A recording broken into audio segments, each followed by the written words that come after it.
هل لك سر عند الله بينك أنت وبين الله. آدمی بی نماز حکومت خداوندی را چکار کرد؟ جنایت کرد. نماز نمیخونه، فرمان پروردگارش نمیبره. خدا گفته ایستاد از اقیم الصلاة، بنده خدا من تو را آفریدم، من بالای تو حکمران هستم، من بر تو نعمت دادم، چشمهای بینا دادم، دستهای گرا دادم، زن دادم، فرزند دادم، خانه دادم، ماشین دادم، میوه های شیرینی مرا تو خورده ایستاده ای. نماز بخوان. وقتی نماز نمیخوانیم آیا حکم خداوند اجرا نکردن ما جنایتکار حساب نمیخوریم؟ ما جنایتکار هستیم در نزد پروردگار.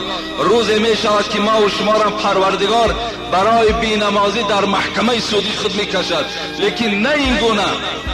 این زندان ها خیلی خفیف هستند، خیلی ساده هستند و راحت زیاد دارند، لیکن خداوند به ما و شما در قرآن چی میگوید؟ سوره حاقه: خذوه فغلوه ثم الجحیم سلوه ثم فی سلسلة زرعها 70 ذراعا فاسلکوه.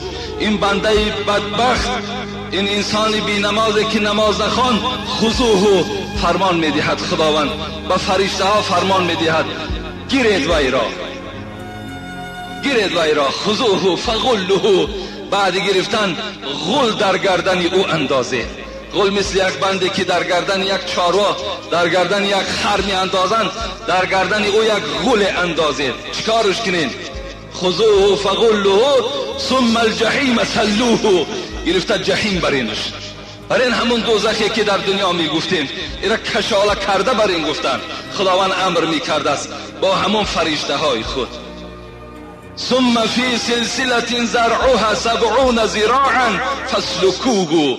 وقتی که جحیم بردینش چیکارش کنین؟ این را با 70 ذراع زنجیر آتشین بندش کنین. 70 ذراعش 35 متر زنجیر می شود.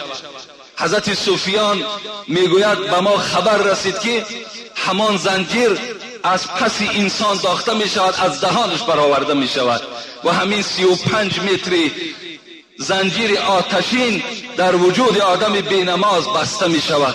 برای چی اینقدر سخت بسته شود؟ تا که وی نجنبد، تا که عذاب بالای وی غلبه کند. این است امر پروردگار برای کسانی که در دنیا نماز نمی خوانند. شما یک آهن عادی را در بالای همین آتش های دنیوی گرم کنین، آیا قپیدن میتوانید؟ گفتی حضرت مولوی نداری طاقت یک زخم سوزن، نمی ترسی چرا از سوزی گلخن؟ ای انسان تو کور نیستی. تو اگر افسوس که عقل نداری، اگر عقل می داشتی در پیش آتش است، گلخن است، اونجا تو را می سوزانند، اونجا تو را عذاب می دهند. برای چی؟ برای که تو نماز نخواندی. برای چی نماز نخواندی؟